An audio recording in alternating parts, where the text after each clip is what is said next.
Yeah, I know.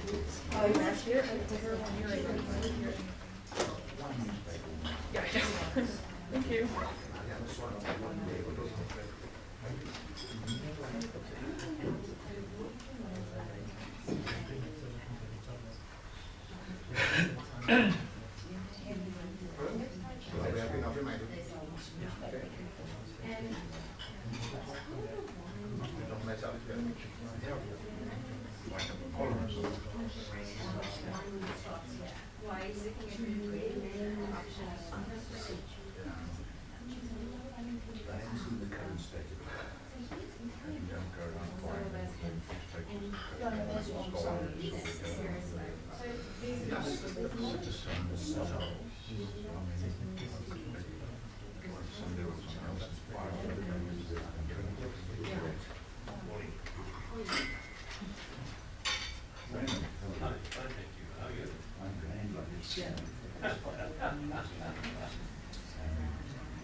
Testing.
Oh, this one, sorry.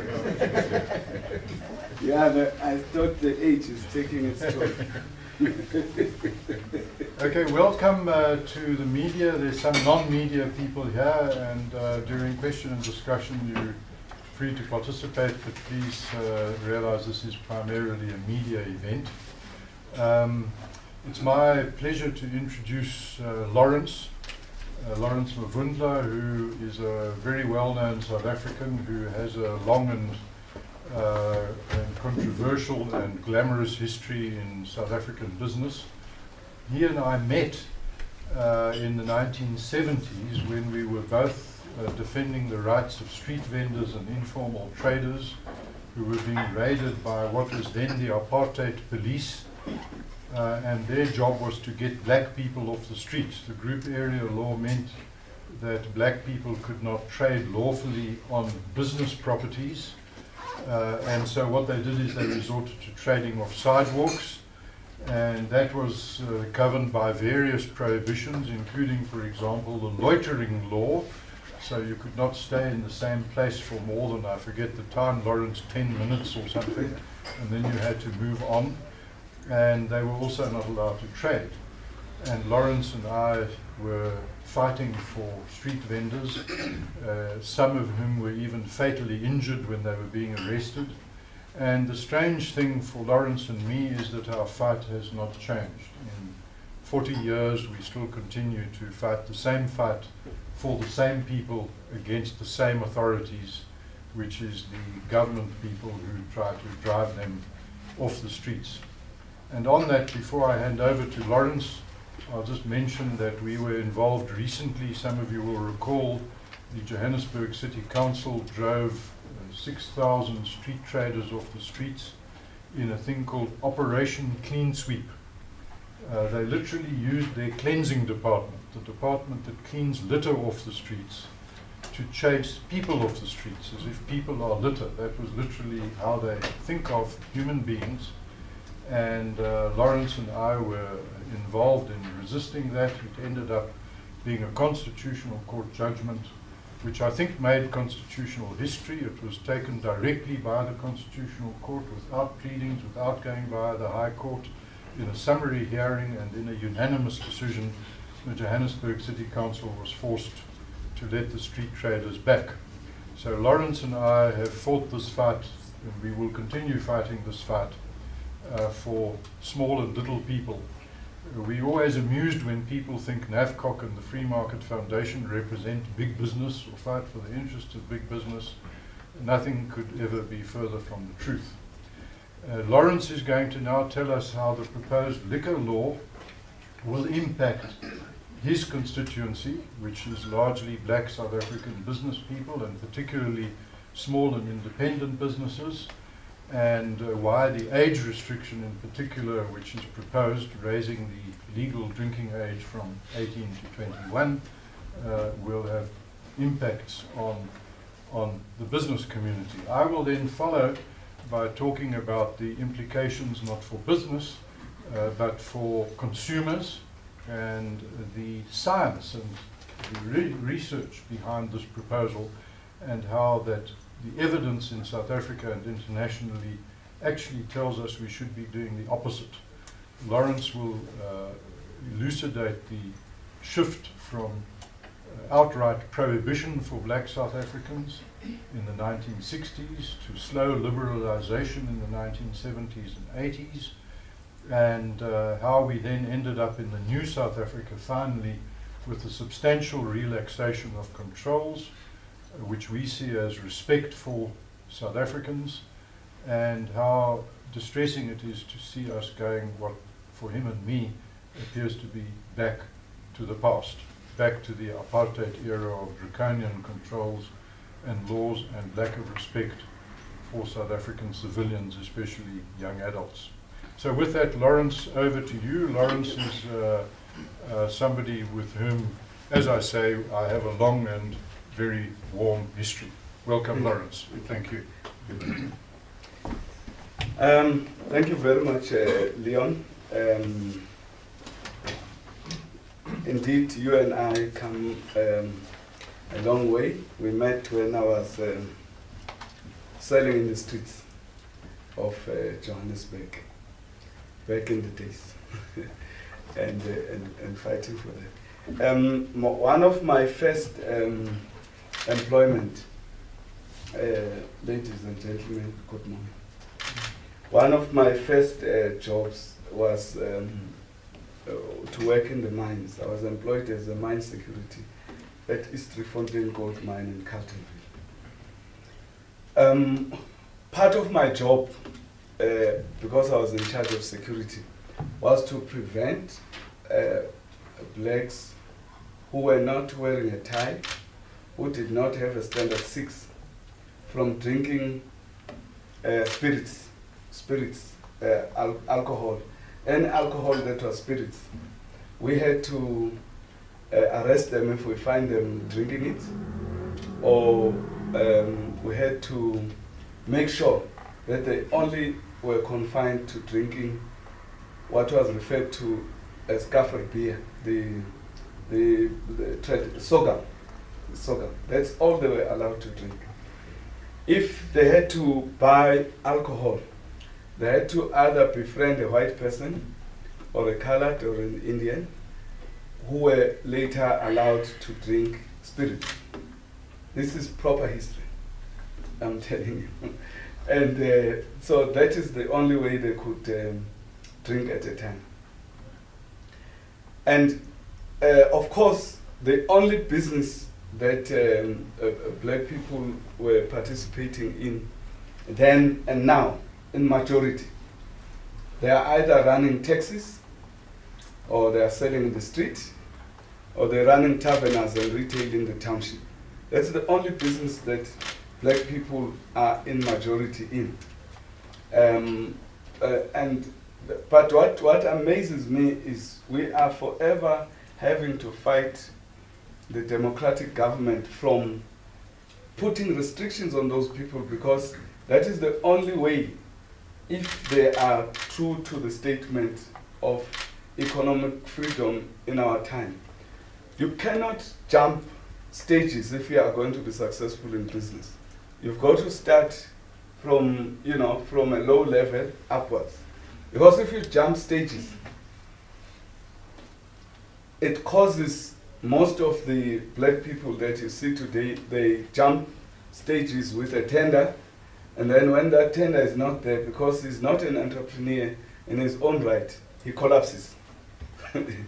Because he's jumped stages. But if you are an entrepreneur and you start at a lower level and you grow, you don't fall. Even if, I met one minister, he said, I don't know how many lives you have, Lawrence Mavundla. I said, it's because I'm an entrepreneur.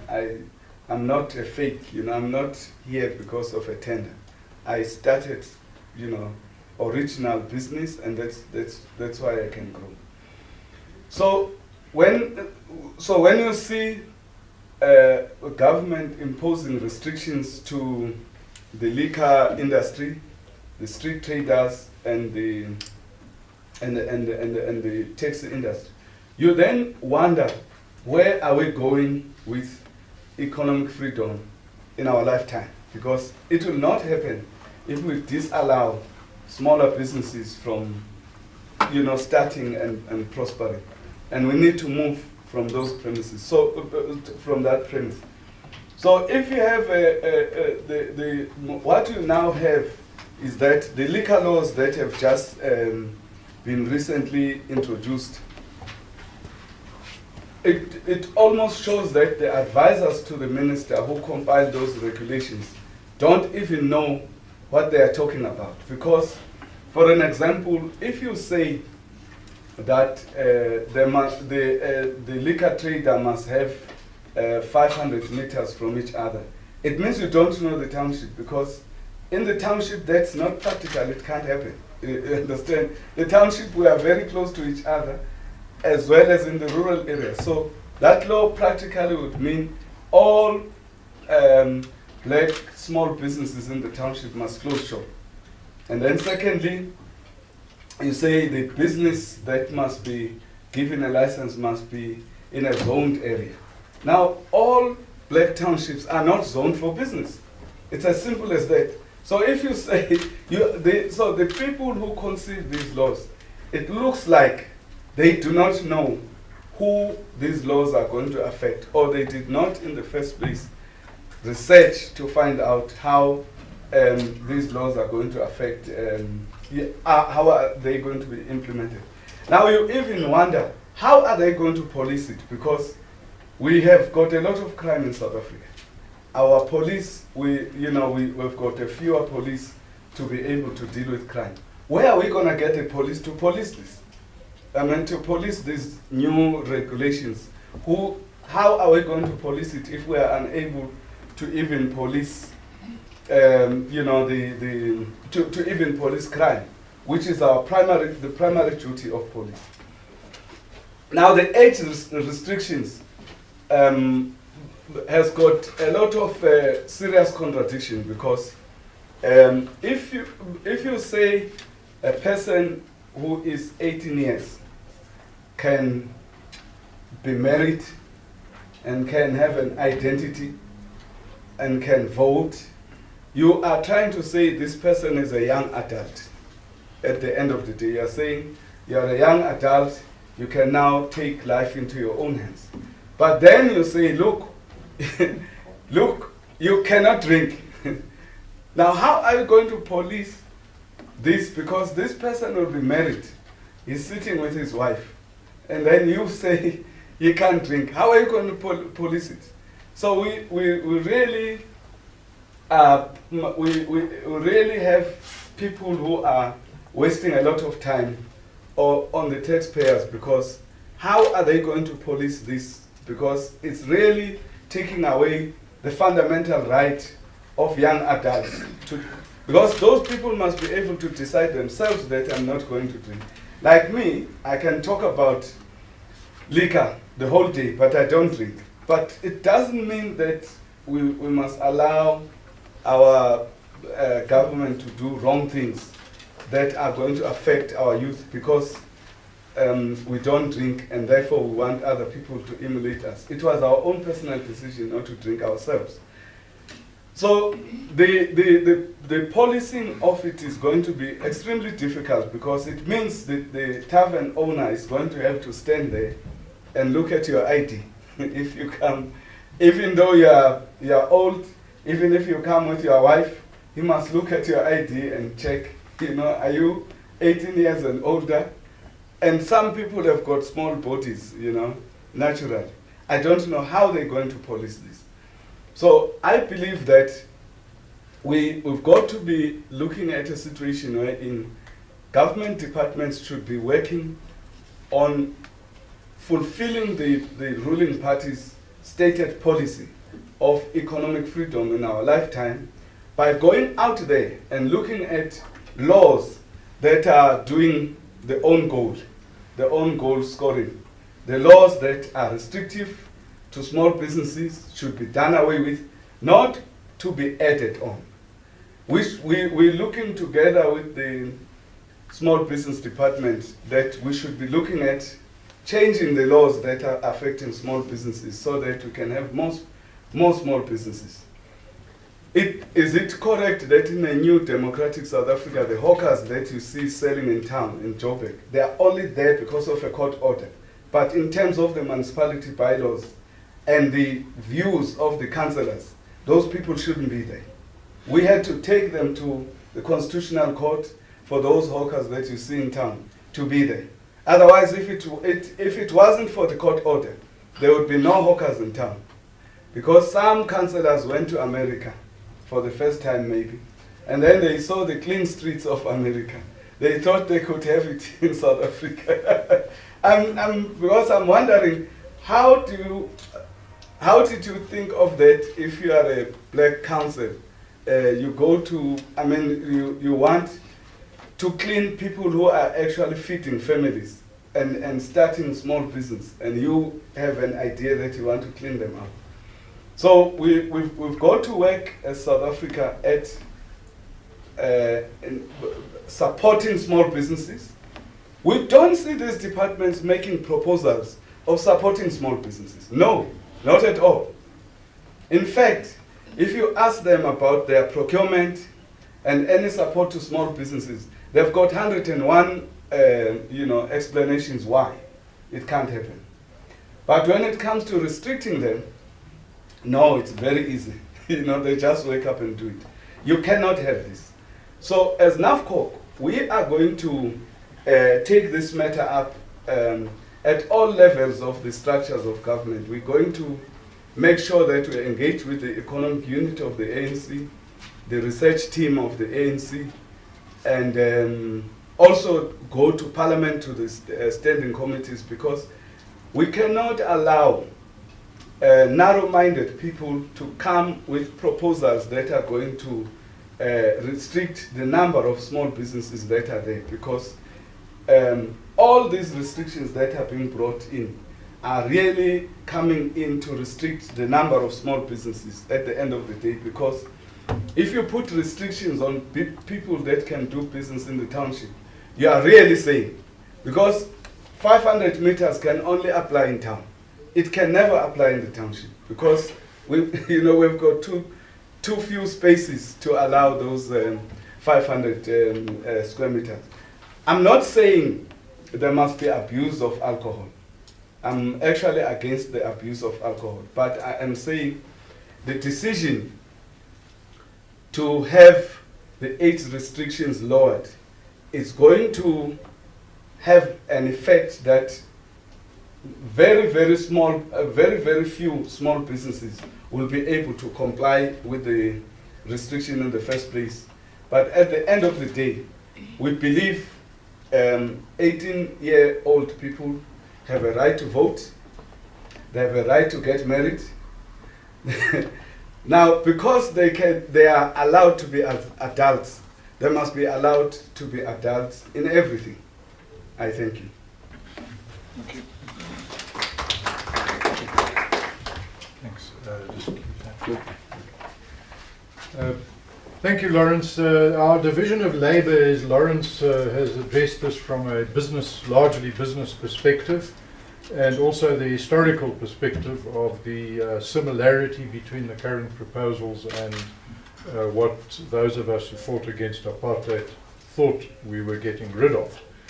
As my colleague Themba Nolachungu says, he himself was the coordinator of the armed struggle in the West Cape, that this is not what he was fighting for. I'm going to address it from a more of a, let's say, a scientific and research perspective.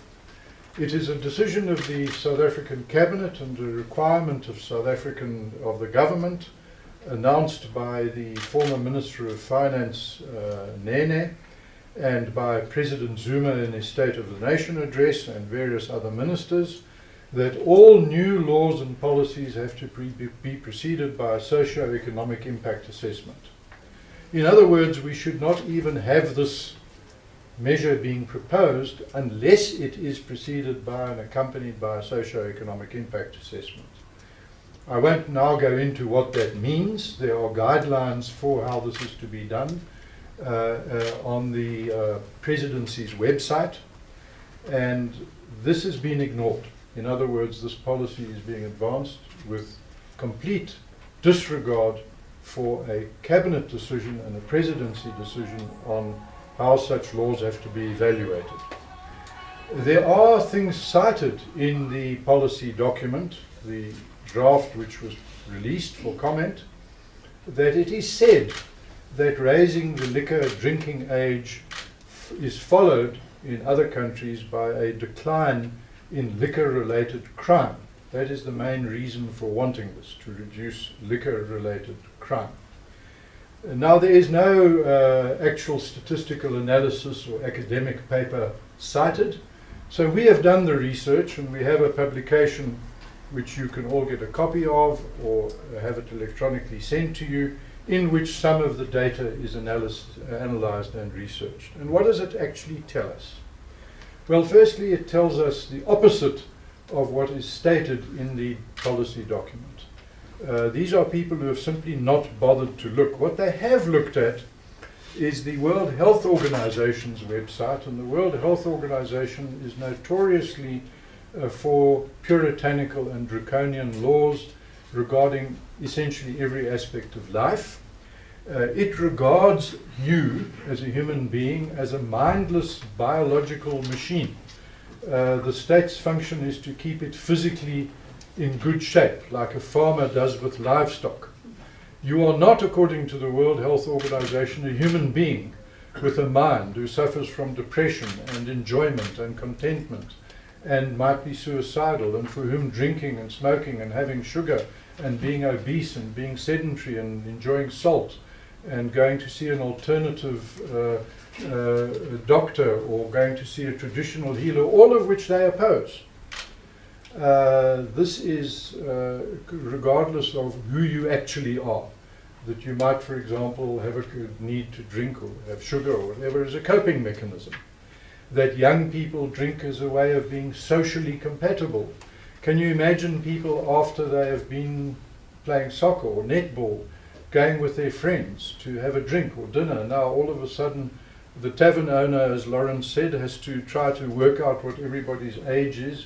Young adults all together, socializing together, never mind with their spouses, maybe even with their children now at this stage.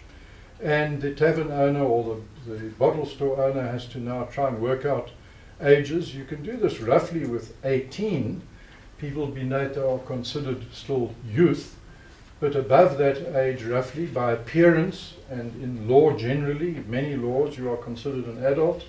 Now all of a sudden you are going to not be allowed to drink.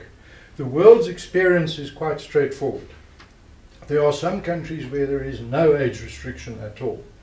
About 26 have it below 18 or 0, 26 or so countries. And what is the, for example, the homicide rate in those countries? The homicide rate in the countries with no age restriction at all is 3.3 per 100,000 population. What in the countries that have age restrictions below 18? 16, 7, 15, 16, 17, and even lower. Well, their homicide rate is higher, 5.5 or so, 5.5. And what about the majority of countries which, like us, have 18 as the drinking age? Most countries in the world have that. Well, the homicide rates in those countries are 8.7 per 100,000. In other words, 2 or 3 times more. So higher age restrictions in the world coincide with higher homicide and other crime rates.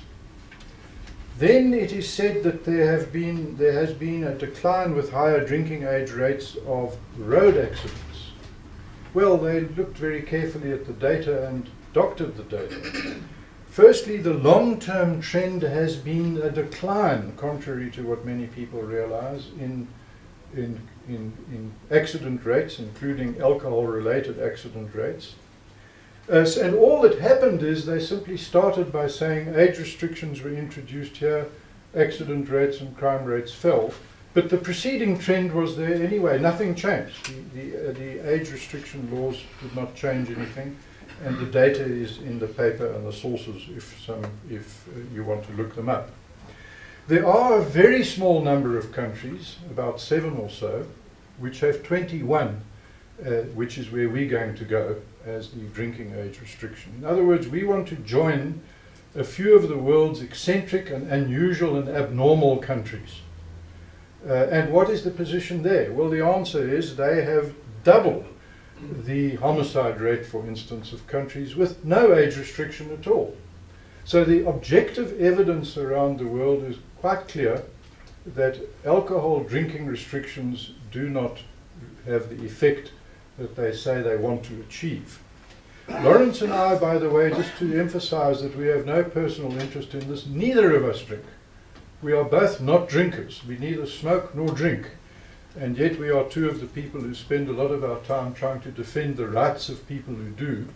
And respect the people who do. These are adults. They deserve respect. It's insulting and demeaning to start telling adult people in an emancipated, liberated, democratic country how they must live their lives and what they may do. Now that is not, as Lawrence said. Let me emphasize this. We both are completely against any form of liquor abuse. We would like to see people not being alcoholics. We would like to see people not abusing their families by virtue of alcohol. We would like to see people not drunk driving. We are completely for that. There is no evidence that raising the drinking age will have that consequence. Let me point out a very simple statistic. The number of alcohol-related crimes and accidents for people in the age which is now going to be excluded from 18 to 21 is minuscule. It's a tiny proportion of the total. Overwhelmingly, road accidents are caused by sober drivers, 2/3 to 3/4. So if you want to ban bad driving, you must ban sober driving, not drunk driving. Drunk drivers cause a minority of collisions. Drunk drivers cause a minority of assaults and crimes of violence, a small minority, and that age group particularly, it's a statistically insignificant proportion of crimes that would be reduced if this measure is introduced. So the measure is really a psychological thing. It's a way of saying we want to do something, but we are not doing anything effective. The effective thing to do, as Lawrence implied, is policing. Proper policing is protect people from crime. Whether it's road users being protected from bad drivers, most collisions are caused by sober drivers. You want to protect people from road accidents regardless of whether the driver is drunk or sober.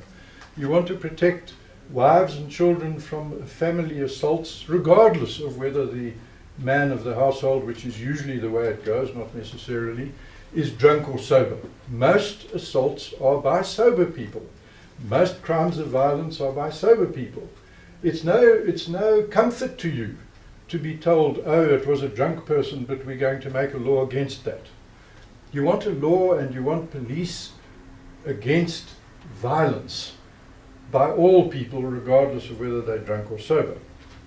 Now, what has happened in countries where they did raise, these few countries where they did raise the drinking age, like in the United States, to 21, is that what happened is drinking by young adults started congregating in other contexts. For example, university campuses in America now have a major drinking problem, because what has happened is students in their dormitories and on the campuses and in their student union buildings are now bringing illicit alcohol and drinking there in the supposedly protection and comfort of the universities. So universities are now the victims of alcohol abuse, instead of previously where young adults could go and have a drink somewhere else. So somebody who is not allowed to go and have a drink with their friends, to have wine with their meal, is allowed to enter into contracts and to marriage and to have children and to vote. So somebody who is considered clever enough to vote for the minister of this department is considered too stupid to have a drink with a meal. This is an extraordinary contradiction and insult to a very large number of young South Africans. So the evidence internationally, which was not revealed by any research done in anticipation of this measure, is that the measure will not only have no significant effect at best, but will more probably be counterproductive, more probably lead to more liquor abuse, more alcohol-related crime, and more alcohol-related road accidents. We don't need to look internationally, I want to point out. We can look at South Africa. Some of us in this room are old enough to have been around during the Prohibition years, when black South Africans were not allowed to have any liquor at all. And what South Africa was characterized by, those of us who remember those days, were seeing many drunk black people in the streets, falling off bicycles. There were illegal concoctions which had very severe health effects called Barberton and Skorkiaan. And Lawrence said it, I can't get myself to say the word, the K-beer. And this was what black South Africans were condemned into. The illegal shebeens and the bootleggers and the taverns arose and characterized residential areas of South Africa instead of, as they were in the historically white areas, in properly zoned, as Lawrence pointed out, business areas. So we know from our own experience that alcohol-related crime was high during Prohibition for black South Africans. When liquor was relatively freely available to white South Africans, alcohol-related crime was low amongst white South Africans. So we could look at our own history. Then as liquor was liberalized for black South Africans, liquor-related crime declined in black communities to the lowest levels in history in the early years of the new South Africa, and then started rising again. All crime started rising, not only alcohol-related crime. Why was that? And the answer is clearly nothing to do with the drinking age, because it stayed the same. There was no change. It stayed 18. Something else changed. What else changed was that policing became less effective and, according to all sorts of research, more corrupt. So to have a drinking age restriction when policing is ineffective or corrupt is not clearly going to have any desirable effect on crime in general or alcohol-related crime in particular.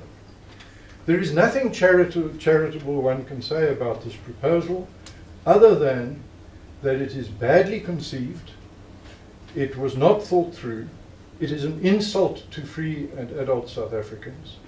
It's taking us back to the crime against humanity of apartheid, and is likely to make the problem it supposedly addresses worse, not better, based on our own and international experience.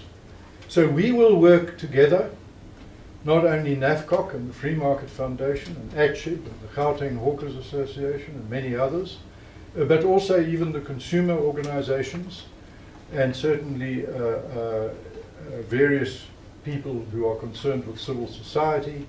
We hope will combine together to try and stop this measure.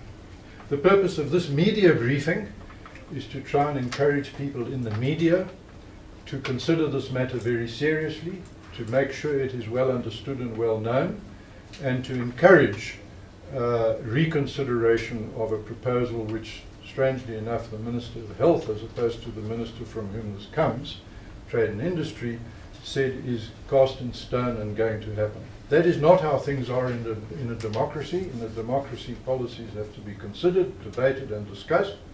And in our particular democracy have to be preceded by proper analysis, a regulatory or socio-economic impact assessment.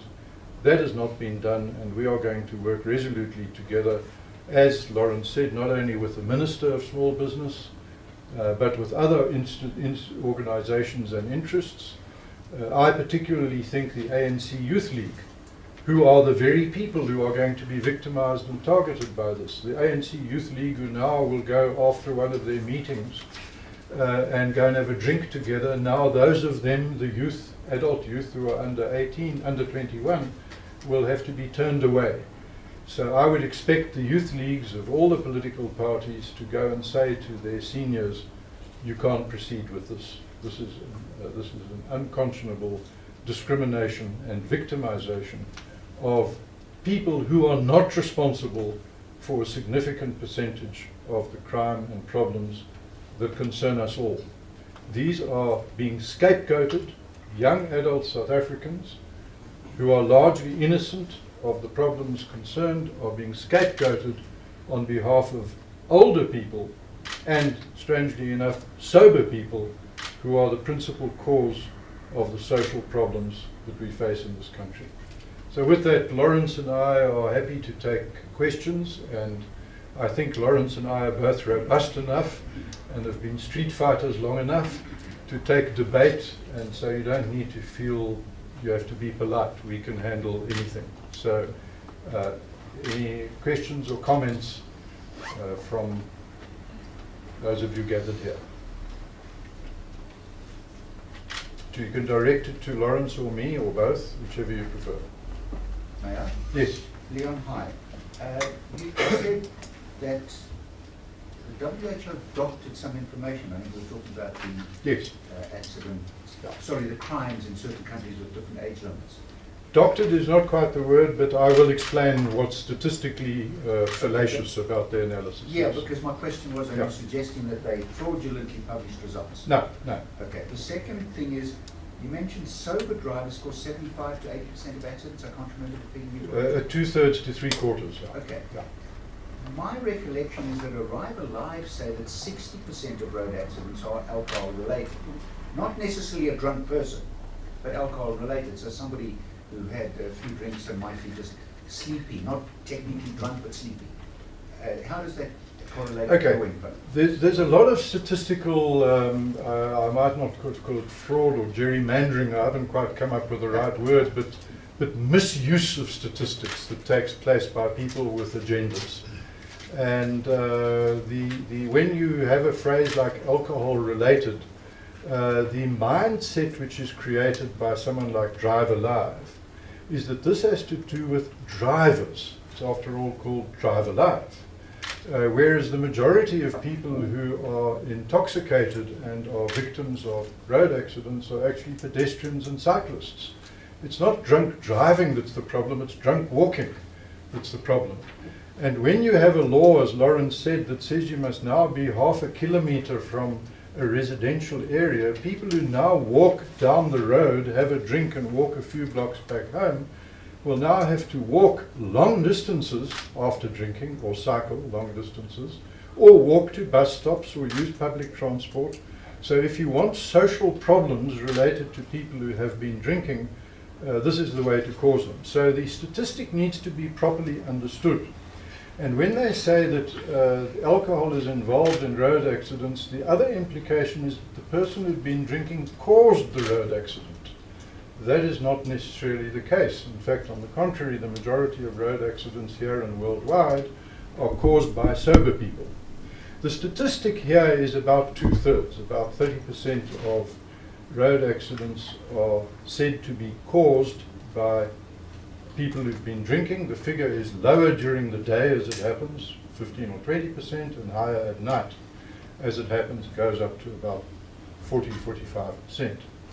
So that is the data. Now the World Health Organization, what it does, it also misuses data. It, for example, will, and I don't know the polite word, and I don't want to be technically inaccurate with what they do, but they serve their agenda by interpreting the data in a sort of cherry-picking way.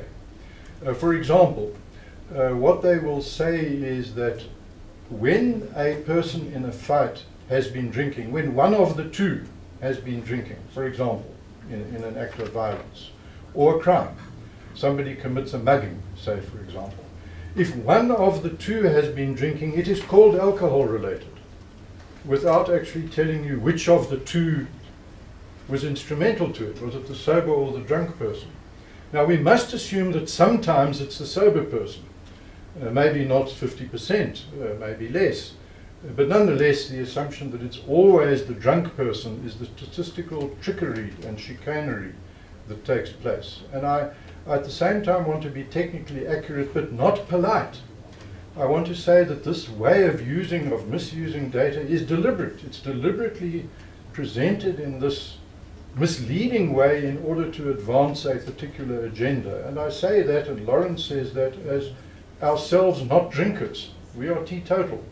I can't say I'm 100%. If someone serves me wine at a meal, out of politeness I might have it. But we are both teetotal, and we are both people who live a perfectly healthy lifestyle. So the data is used in this strange way. For example, they will present evidence after, say, a new age, a drinking age has been raised or introduced, and show from then onwards there's a decline in crime. And they will show either a decline in alcohol-related crime or a decline in all crime, depending on which figure suits the agenda best. So it's not technically inaccurate.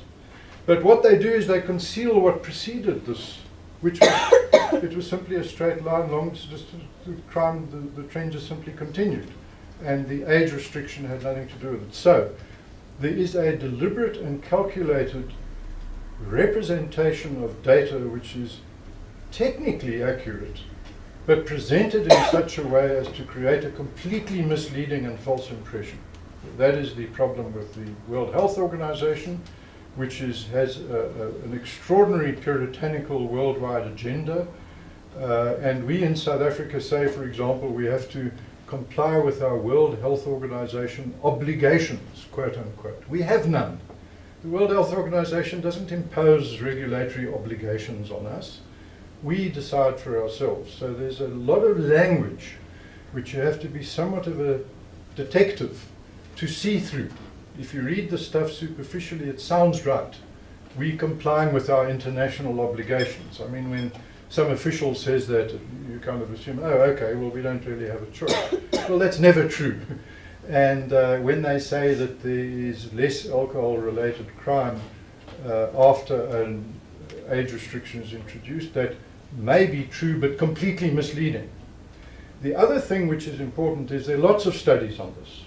And the meta-analyses that look at all of them, and I'm happy to give you the sources, conclude very, very simply, and I quote them in, by the way, my Business Day article, which will appear tomorrow. I encourage you to have a look at it tomorrow morning. I quote these sources, and they say that the data is completely inconclusive, completely ambivalent, and it can't be worked out whether, for example, higher crime amongst people who drink, crimes of violence, is because of the cultural context or because of the drinking.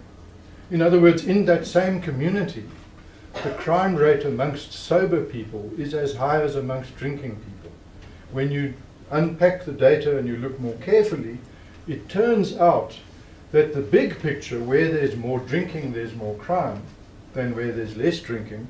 But if you break that down into the people who drink and don't drink, or whether the crime is amongst people who are drunk or sober, it turns out actually to be a cultural phenomenon and a contextual phenomenon, not an alcohol phenomenon.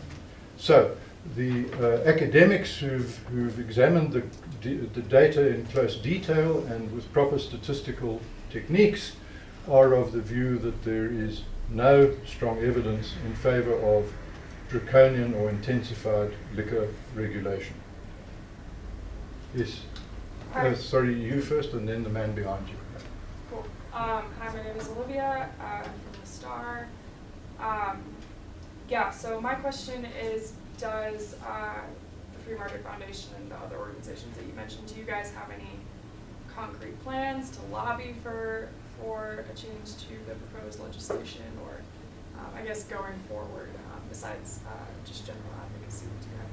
We will certainly do what we as a think tank usually do, produce studies and papers and circulate them, and you'll obviously get copies before you leave. The real effective networked and lobbied organization is Lawrence and NAFCOC, and we expect, and we are seeing and will see a lot from NAFCOC. We will obviously provide NAFCOC with any analysis that it might want. It doesn't need us, but if it wants us, it will. And we've had as I say, a 40, 45, 50-year partnership and relationship, not only Lawrence and me, but NAFCOC and the Free Market Foundation. And so we don't anticipate any more substantial engagement. We are of the view, as it happens, that this is probably unconstitutional. The reason being, liquor licensing is a provincial competence, an exclusive provincial competence in the Constitution. Now, whether raising the age restriction falls under what the Constitution calls liquor licensing is unclear. But I will give you a piece of history which every South African ought to know. When Alec Irwin was the Minister of Trade and Industry, he proposed a national liquor law which included all sorts of measures that went through Parliament with the endorsement, I might say sadly, of all the political parties, including whoever you might have voted for. And when it landed on President Mandela's desk, who was himself a lawyer, concerned a lot about the rule of law personally, and he understood it, one of the few people who did, and he looked at this and he refused to sign it. He said, I do not believe this is a national competence. I believe it's an exclusive provincial competence, and he sent it to the Constitutional Court, which rejected the bill and said that the national government was not allowed to regulate liquor trade except to the extent that there were national norms and standards. It's quite interesting that in this draft document, they like to use that term, that it's a national norm and standard, so-called.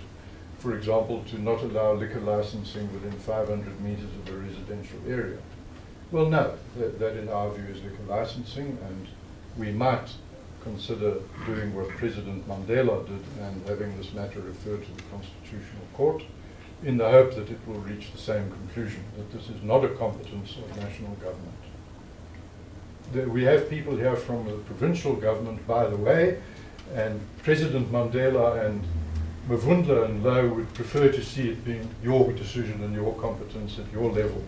And we'd like to persuade you not to raise the drinking age. Yeah. Yes, sir.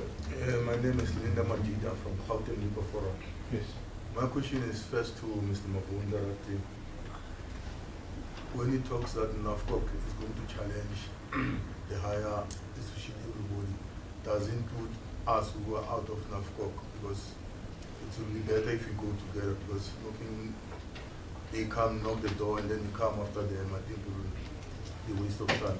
Secondly, on the raising the age, we support it because it's going to kill our businesses, taverners, because the chain stores will gain, because the under 21 will go to the chain stores and ask somebody to buy for them and go and sit in their house. So you will sit there waiting, you will have no customers. And then we want to see if you have the draft bill, because we believe it's going into legislature by July. So we want to see if you've got a copy, we want to have that copy, so that you can see that what you have, our inputs are there or not there. Okay, thank you very much, my brother.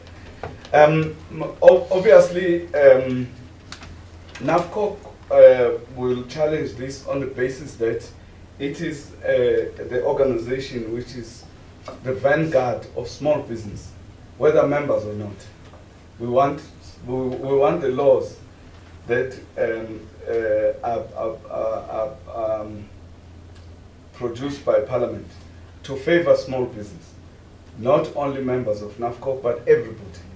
Because if you have, we believe as NAFCOC, if you have lots and lots of small businesses, this country will not have unemployment.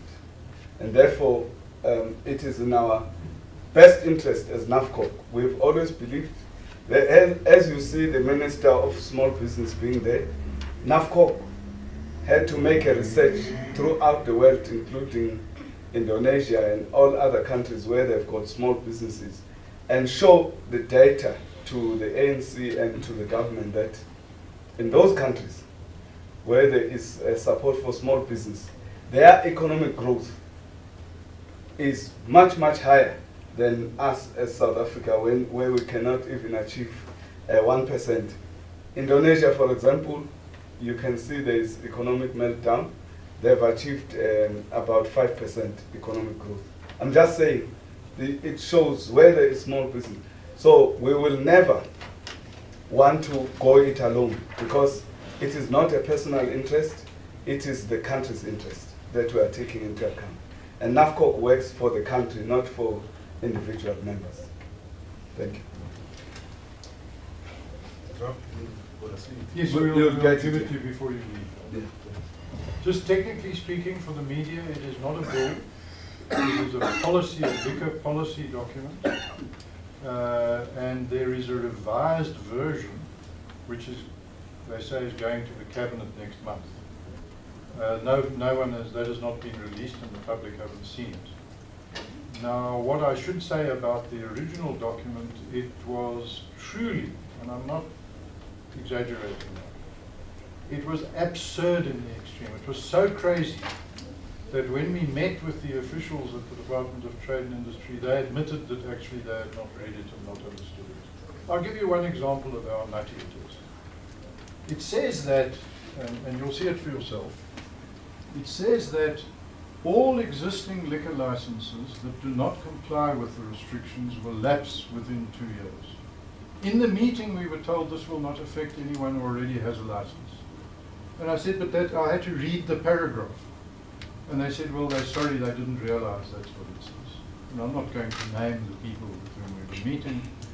they had been told they have to promote and argue for this thing, even though they had not read it. It says, for example, that all liquor licenses, yours, have to be on zoned premises, business zoned premises. Now, your members who are in the townships do not have zoned businesses because that's what townships are. They were dormitory towns. They had no business zoning, and to this day, most of the black people of South Africa live in areas that are not zoned. In other words, it would not be lawful in any what we call a township or in any traditional village, are not zoned, and therefore there can be no lawful business there. So the only lawful business will be in what we call the suburbs or the CBDs. Those are zoned. In other words, your members pretty much, unless they happen to be outside of an historically black area, would be all have to shut. Then it says that you may not be within 500 meters, half a kilometer of a residential area. Now, I offered them a 10,000 Rand wager that they will not find one property in the whole of South Africa anywhere that is zoned and 500 meters from a residential area. There are none. In fact, this would prohibit all liquor trade in the whole of South Africa if it went through. Now, I'm mentioning 2 provisions in a 20-page document. The thing is so full of nonsense that it's hard to believe an intelligent person actually read it. Who drafted it and who wrote it truly can't be very bright. I mean, I don't know what to say about it. I would love to meet the person who wrote it and say, what were you thinking? It gets worse. A place like an airport, which is either in a non-zoned area, in, say, outside, as you know, in towns and villages, airports tend to be far removed from the city, the proclaimed township, in other words, unzoned. So airports could not have liquor licenses, or if you take something like OR Tambo, it's within half a kilometer of a residential area. So it could not have a liquor license. Sun City could not have a liquor license, because A, Sun City is itself a residential area, and B, it's not zoned. It's got special usage rights. And so it goes. You know, the harbours. So it's Sandton City, which is in half a kilometre of a residential area, could not have a liquor license. So if you can find even one single piece of land in South Africa which could lawfully have a liquor license, please let me know. I doubt if there is such a place. And so it goes. It is really the most extraordinarily badly conceived document that I've seen and Lawrence has seen in our long careers of seeing such things. We have no idea what the revised version is that is going to go to the Cabinet, and it will be very sad if it is similar, which I suspect it will be, and the Cabinet approves of it, which it's likely to do. Why? Because none of them will have the necessary information to make an informed decision, which they would have had there been a socio-economic impact analysis as is required by the South African government.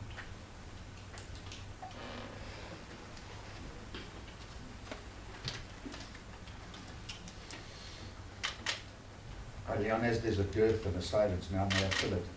This has got nothing to do with the liquor laws, but it's a concern of most citizens that Lawrence mentioned, and this constitutional court matter that you won. Street traders are back in the streets.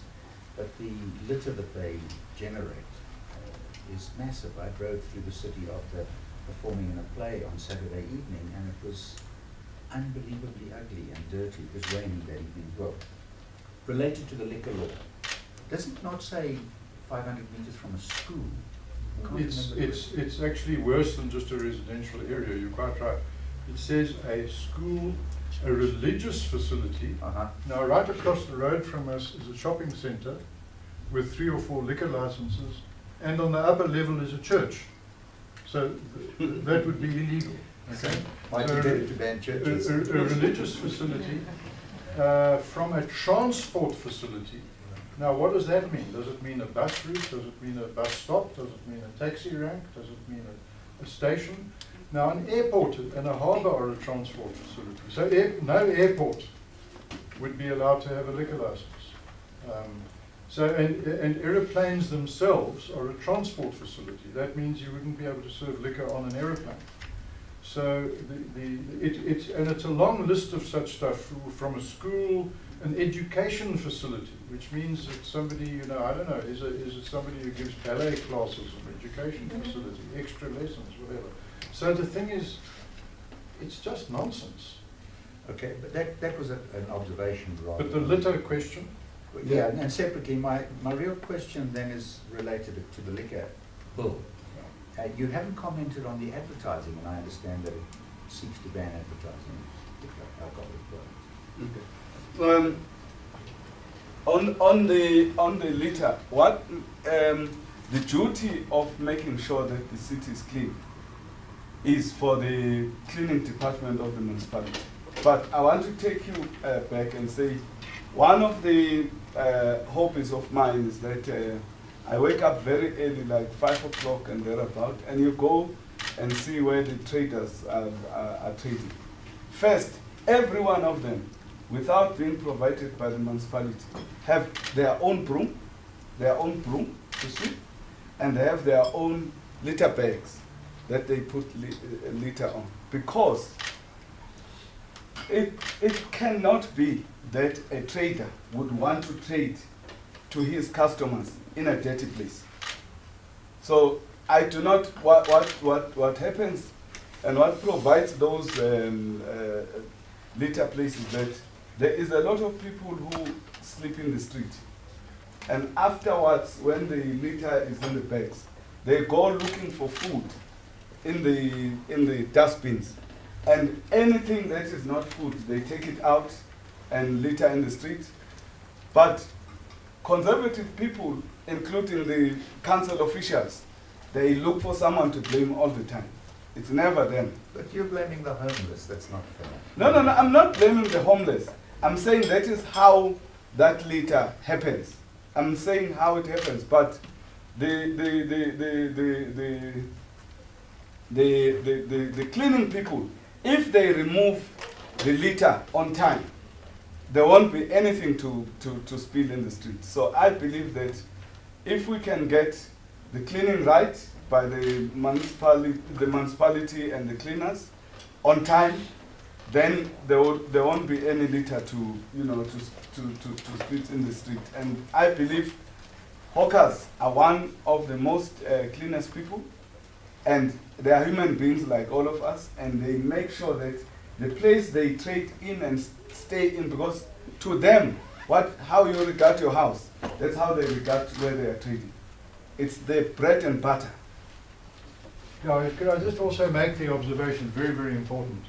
You say, blaming the homeless or blaming whoever, but there is absolutely no basis for blaming the street trader. Zero. Nobody has done any research. If they had, I think I might have been aware of it, to the effect that the actual littering is by street traders. If the littering is by, let's call it consumers, somebody who tosses an empty bottle, an empty chip packet, an old newspaper, whatever it might be, consumers do the littering, whether they're rich or poor or street traders or whatever. So now if they buy that cold drink in Pick and Pay and drop it in the street, or from a street vendor and drop it in the street, it's the same litter. There's absolutely no basis for saying that street traders account for litter. If some street trader takes their own litter and tosses it in the street, then they're doing something just as reprehensible as a consumer who does. But to assume that where there's a presence of street traders and a presence of litter, the traders have done the littering, that's an assumption that can't be made. Well, if there are no street traders, there's very little litter. And it's not the chocolate wrappers that people throw out of cars. But that's a separate discussion, Leon. Well, just when you leave here, just I'd encourage you, if you're going southwards on Main Road, just have a look on the side of the street, outside where there is a fast food place just up the road here. Yeah, there's huge amount of litter over there, and no street traders. So, That's so bad. I mean, people I would question whether the fact is that where there are street traders and where there are, like here, a fast food outlet, and I'm not going to name it because it's just up the road. I'm not going to name it, by the way, because I can't remember its name, but it's like Chicken Licken or something up there, and I don't want to. But nonetheless, what happens is consumers go in and buy fast food and walk out and eat it and toss the litter. Now, are they going to do that regardless of where they bought it?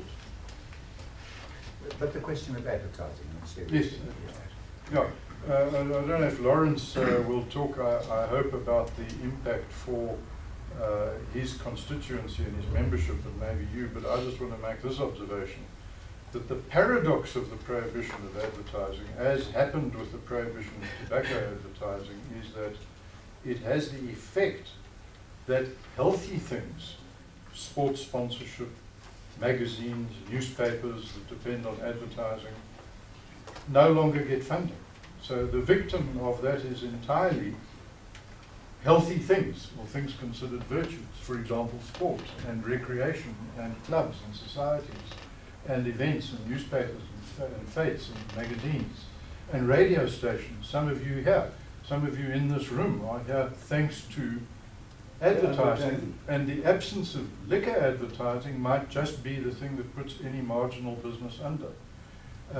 All sorts of magazines vanished from the market when tobacco advertising was banned. Now the other consequence is economics, is that it is not the suppliers who are affected by this. People think banning advertising somehow regulates the industry. No, the industry loves it because it means there can be no more competition. Nobody else can enter the market, and in a transitional South Africa, what does that mean? It means small and independent and mostly black business people will not be able to go into the liquor industry because they will not be able to market their product or their service or their new outlet or have specials or whatever. So, and then the biggest victim is actually consumers. Consumers are denied the right to know what products are available, where the outlets are, what specials are on, and apart from which they can't get their magazines and other things. So the impact on consumers is the issue, in my view. Now, Lawrence can talk about how taverns and small businesses get commercial support in order to be viable and operate. Well, one of the biggest investments that a small business has to make in order for their business to be known is the signage, the signage, directions to their businesses. Because they cannot advertise to be on, they cannot afford to be on radio, they cannot afford to be in the paper, so the only way you would know the direction is through the signage. Now, currently we are rolling out some projects in the township where we are assisting spaza shops and other small businesses with signage. Now, most of the time, that is supported by big companies like South African breweries and so on. They give you a signage. Now, that's a huge saving to a small business. The big hotels, Southern Sun, it won't affect them because they can afford to pay for the signage. But the small guy, he can't afford to pay for signage. So it's going to affect him. Again, whoever concocted that idea, he did not think about the small business. He thought about just, because, Southern Sun, Protea, and what, they don't care. If you say they must not have a signage with alcohol, they don't mind. But the small guy was getting some kind of support. And it cost as much as 5,000 and more, to have that signage. Now that is going to have to come out of small businesses. Again, the same people, they do not put an opposite. Because if you want to support small businesses, but you've got a compelling reason to introduce a legislation, you then sit down with them, because it shows that there was no research up front. You sit down with them and say, look, how do you benefit from this advertising? Then the small businesses will say, look, the signage that we have on our, then you say, okay, we'll compensate you for that, but then we're going to do this. But whoever concocted this didn't think about small business. He just thought, hey, I will be satisfied if this happens. That is how it affects small business. Yes. Thanks. My name is Mish Sope I'm the president of SALT. I'm interested in the advertising issue. I just need your comment, especially you,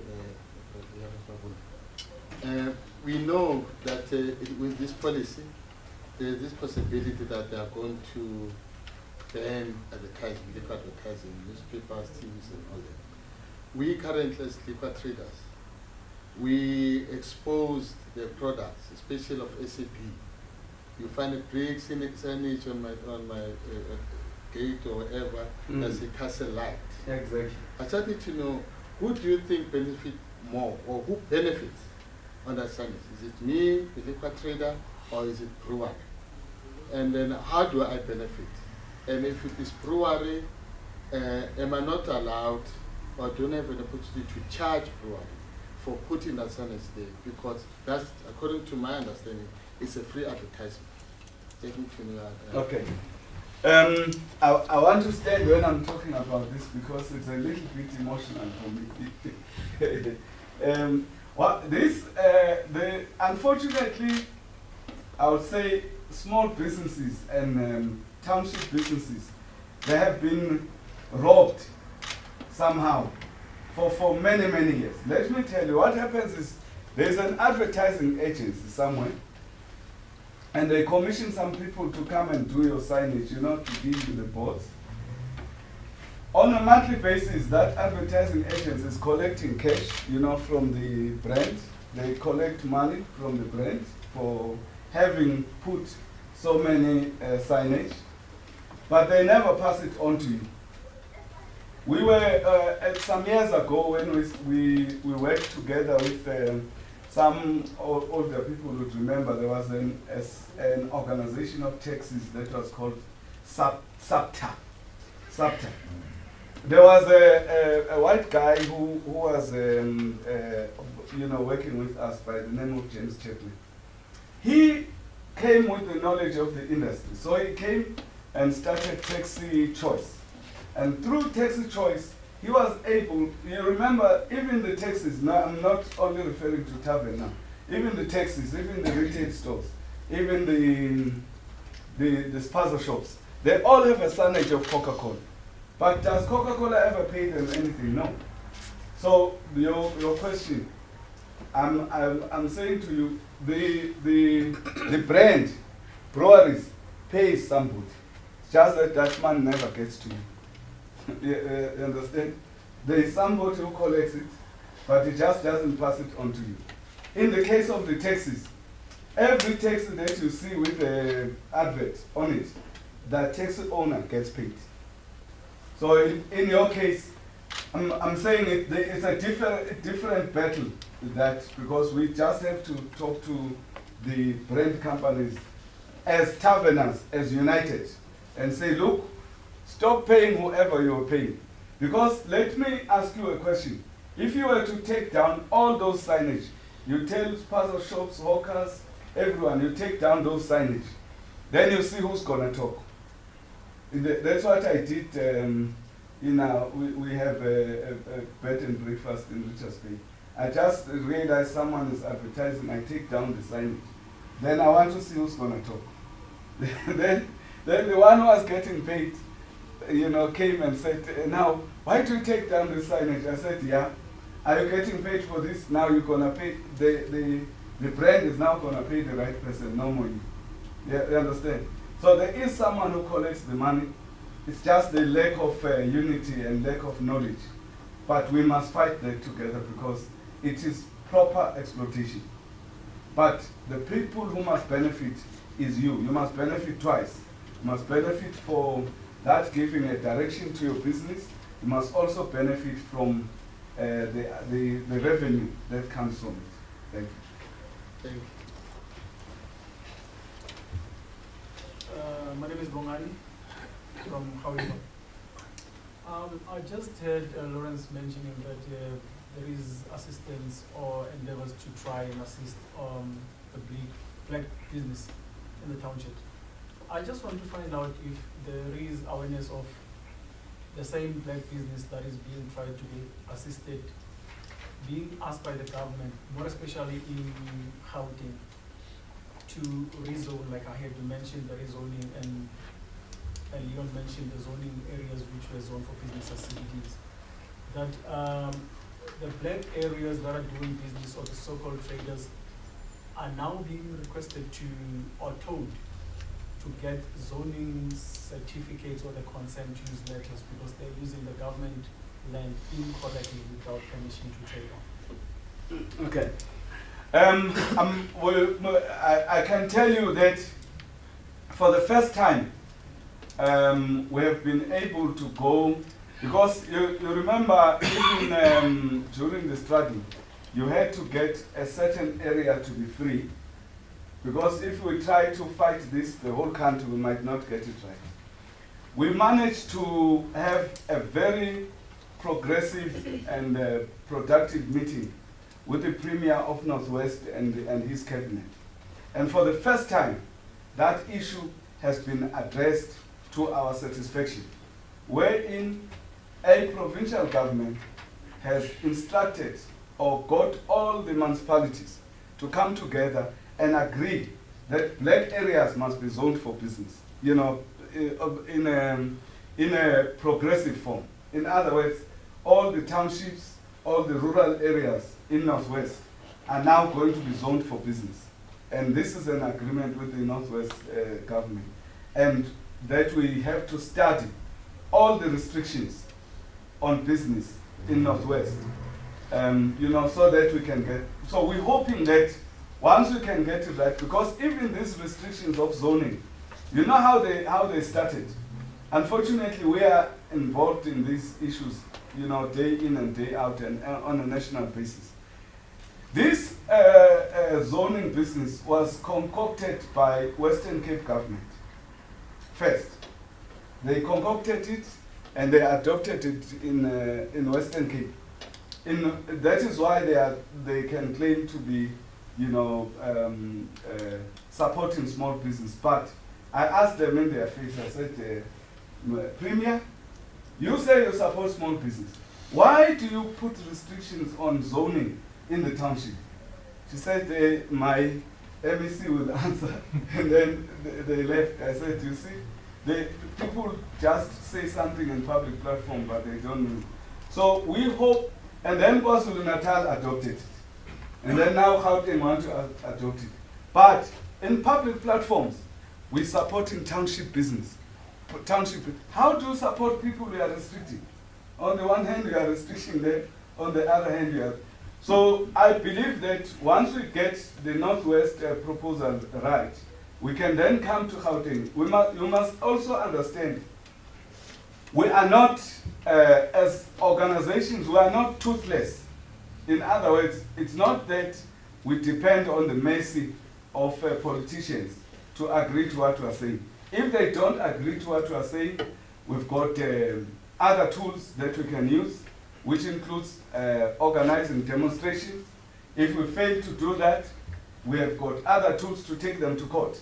Because in order to defend our business and to defend the jobs that people lose, you know, on these matters, we need to take these matters to court. And we're saying, as organizations, wherever you are, let's come together. We have got an umbrella, NAFCOC, it's the oldest umbrella. Let's take these matters, debate them. Let's not meet about tenders and other things. Let's talk about things that affect us collectively and challenge them collectively so that we can really make sure that small businesses in this country strive and they are supported. So we are prepared to assist you with those issues. And if they are problematic and we can't solve them through dialogue, we take them to court. Thank you. Could I just add on this question of zoning? You have to be very careful, and we're willing to help you with technical legal advice about what they mean when they say you must get zoned. You mentioned the phrase correctly, consent use. Now let's understand that. Consent use is something you get, which I know because I used to specialize in property law. Something you get in an area that has no zoning. That's the excuse for how to perpetuate the apartheid concept of townships, as we call them, being unzoned. Is what you say to people, instead of having proper zoning with predefined business sites and education and parks and residential and general and special residential, light, heavy industrial and all of that sort of thing which you have in historically white areas. What you do in historically black areas is you leave the apartheid system completely intact. Nobody has title deeds, there is no zoning, and what you say, since you're on government land, which you correctly said, so they think of all black people on their land, not on their own land. In our view, all black South Africans should be given free title deeds to the land they occupy. And that is the only way to end the 1913 Natives Land Act and land apartheid. But nonetheless, the mindset here is you're on their land, and if you want to run a business, you have to get their permission, their consent, under a consent use. And what that does is it costs you a lot of money. You have to employ town planners, and you have to employ lawyers, and you have to employ all sorts of other consultants, and you have to run advertisements, and you have to go through costly application procedures. The cost for a typical consent use application is about 100,000 rand. So now you want someone who wants to run a little tuck shop lawfully, or a little education facility, or a little clinic, or a tavern, or whatever it is, now all of a sudden is confronted with tens of thousands, sometimes well over 100,000 rands worth of costs to be able to operate lawfully. What has happened in Northwest, thanks to Lawrence, and we're involved, Lawrence and I, in all sorts of other activities behind the scene, by the way, which are quite promising, we're quite excited about some of these developments, is to say no. What the Premier of Northwest said is that all local governments are being instructed to stop enforcing any zoning law at all until there is a properly proclaimed town planning scheme of the kind that you have in historically white areas. Now I want to make, in my view, a shocking statement to be made 21 years after apartheid. When you leave here today and you drive through a historically white area, which now has, of course, a growing number of so-called black middle-class people living there too, and black managed and owned businesses. For example, the restaurant on this very property 2 blocks away is a black-owned business in a historically white area. In an historically white area, there is 100% lawfulness. Every property is lawfully owned or let, every business is lawfully operated, and there is close to 100% compliance with all the land laws for business, occupation, usage, ownership.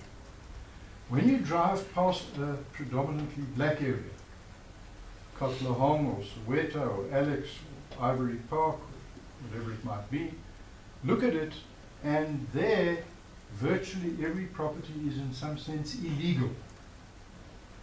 The people living there are not the ones, according to the council, who should be living there, up to 90%. You say it belongs to the government, yes, and the government has in its record who's meant to be there. Those people that illegally in the underground economy traded or let or are not living there. So the wrong person is living there, and black South Africans to this day live under a kind of house arrest. If you are not where the government put you, then the property is repossessed and allocated to someone else. Exactly as under apartheid. The ghost of Verwoerd walks around the townships with a big smile on his face, saying, I never knew that a black government would enforce my policies. And what happens is that every business there is technically unlawful because they don't have consent use and they don't have zoning. So what the Premier of Northwest has decided to do is to try to be the first province to draw a line in the sand and say, no, this is ridiculous. We want black parts of South Africa to be as lawful as white parts. And for those of us that have been in the struggle against apartheid, we are far from finishing that struggle until this question is sorted out. This is the most evil part of apartheid. Its most evil component was probably not mixed marriages and separate park benches and stuff like that, but land apartheid. Land apartheid is still with us in full force. Black South Africans still do not own their land. Black South Africans still cannot lawfully use their land. black South Africans are still discriminated against in the most vicious and oppressive manner. And until that is changed, with the assistance of Lawrence and NAFCOC and the Premier of Northwest and others, we cannot say that apartheid has been ended. Yes, Chief, it's a follow-up and then you I'm sorry. Can we, because we are engaging in the same issue of rezoning and consent use, can we then make reference to the information that we're getting as to say it is the same country in all 9 provinces? Can we maybe do the same thing when we make reference? Because I think it will be much more easier when we're challenging the authorities on the same context. Yeah, you can look in the speech of the State of the Province address for the Northwest Provincial Government. You go to page 19 to page 21. He addressed this matter in details and almost gave an instructive.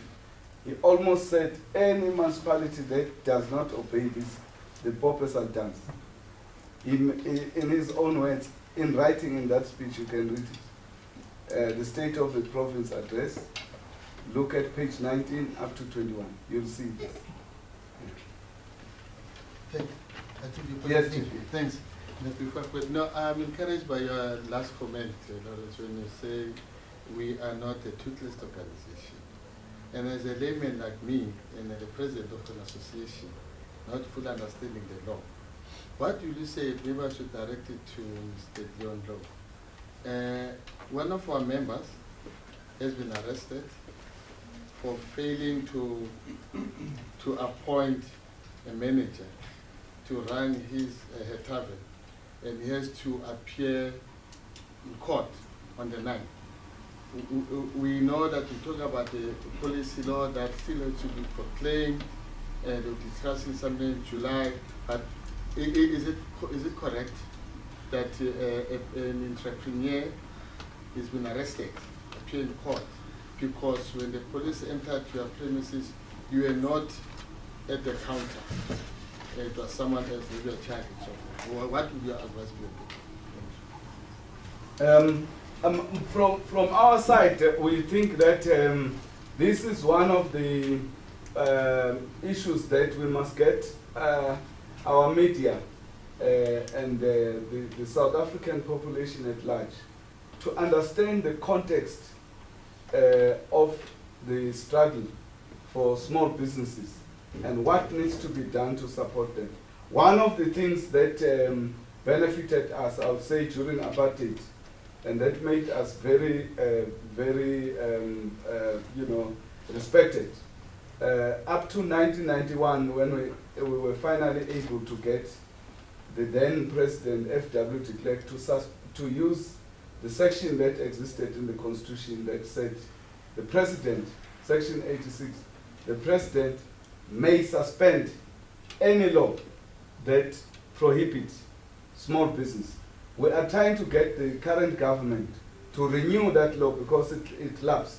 We're trying to get the current government to renew that law so that it must exist for the president to be able to suspend any law that prohibits small business. But where I'm going with this is that we should be, a case like that, we were able to take a case of 100 Rand peanuts. We took it to the Supreme Court during apartheid, and we were able to win, to pay senior advocates to make sure that that case was won. Because we did not fight the cases on the basis that it's 100 Rand peanuts. We fight it on the basis of principle, to make sure that in future they don't look at a weak person and take advantage of him. I think this person was taken advantage of by the police. And therefore, one of the things that must be done, both you as an organization, but both all of us as a collective, we should support that person and give this case the biggest publicity it deserves and take this matter to court so that the police, when they are excited, they must not get excited and go and victimize small businesses. You know, for anything, when they get excited, they think of going to small business. It must come to an end, and they must know that these are respectable people and they are doing a good job for the country to create jobs. Just on that, I hope I'm not disclosing a secret here, Lawrence, but Lawrence and I have had a discussion with SA breweries about questions, for example, of including advertising and how that should operate. But one of them is zoning, and SA breweries, at least in principle, has agreed to cooperate with us and support NAFCOC and the Free Market Foundation. We're at an early stage of that discussion, so nothing is concluded yet. But there was a period during which NAFCOC and SA breweries was not in contact, and that is changing. Lawrence has initiated toenadering. I don't know what toenadering is in English. We don't know what popper gaan dance is in English either. But you know, if you give me those details, I can speak to the law firm that does some pro bono work for us, see if they would be willing to pick up this issue for NAFCOC through the Free Market Foundation as a public interest action. We can't promise it. We don't have the resources financially, but sometimes we can get law firms to do such jobs pro bono if that falls within their criteria.